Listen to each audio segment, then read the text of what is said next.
Salut, bienvenue sur la chaîne.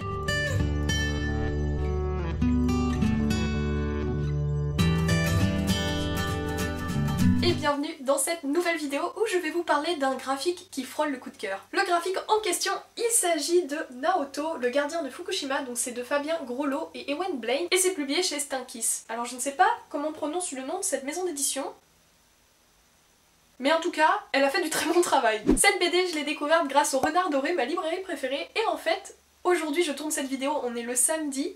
Combien? On est le samedi. Nous sommes le samedi 6 et cet après-midi je vais me rendre justement au Renard Doré pour rencontrer Ewen Blaine qui est l'illustrateur de cette magnifique bande dessinée. Donc sans vous mentir, j'adore les dédicaces, j'adore rencontrer des auteurs et la plupart du temps lorsqu'ils se rendent en dédicace, simplement pour cette raison-là, j'ai tendance à acheter leurs livres donc un petit peu en avance pour pouvoir les lire et ensuite me rendre à la dédicace et pouvoir échanger avec l'auteur, l'illustrateur, le scénariste. Enfin bref, pouvoir échanger avec la personne qui se cache derrière l'ouvrage. Du coup ce matin, j'ai lu la BD et je l'ai terriblement adorée, que ce soit pour ses couleurs, que ce soit pour ses illustrations et que ce soit pour son histoire qui reprend l'histoire vraie de Naoto qui est considéré comme le gardien de Fukushima. Dans ce livre, nous allons assister aux côtés de Naoto et d'une partie de sa famille au tremblement de terre qui a déclenché un tsunami et qui a engendré la catastrophe nucléaire que l'on connaît de Fukushima. L'histoire de cette bande dessinée démarre donc un peu avant le tremblement de terre et se termine longtemps après, puisque l'on va suivre Naoto sur une tranche de vie importante durant laquelle il va évidemment vivre la catastrophe. Ça fait beaucoup là, non? La catastrophe nucléaire de Fukushima, mais aussi dans laquelle il va venir en aide aux animaux qui ont été abandonnés. Suite à la catastrophe nucléaire, la zone radioactive a été évacuée, mais les animaux sont restés sur place puisque les habitants, les personnes qui y travaillaient, ont été interdits d'emmener avec eux leur bétail, d'emmener avec eux leurs animaux de compagnie. Ainsi, des chats, des chiens errants sont laissés sur place, mais aussi les nombreuses bêtes issues d'élevage et de fermes. Naoto va donc décider de braver l'interdit et de revenir quelques temps après la catastrophe à Fukushima pour prendre soin de ses animaux. Il prend la décision de rester vivre là-bas et il va venir en aide à toutes les bêtes qui ont été abandonnées. C'est un récit qui peut sembler difficile, mais en fait le trait, la façon de raconter qui mêle à la fois des contes et des légendes mais aussi la réalité, eh bien ça apporte beaucoup de douceur, ça apporte beaucoup d'énergie, d'ondes positives, d'ondes c'est un peu mal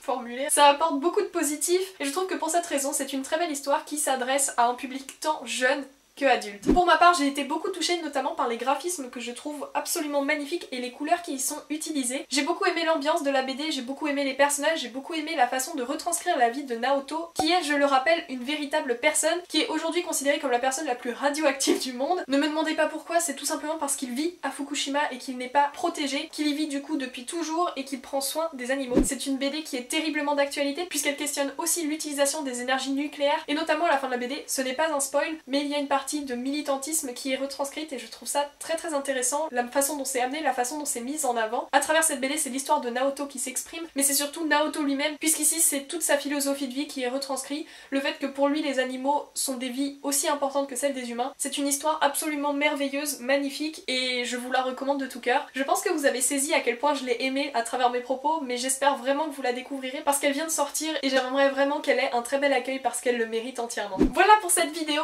merci d'être resté jusqu'à la fin, je vous dis à très bientôt pour un prochain avis lecture, pour une prochaine vidéo, et sur ce, à très bientôt, salut!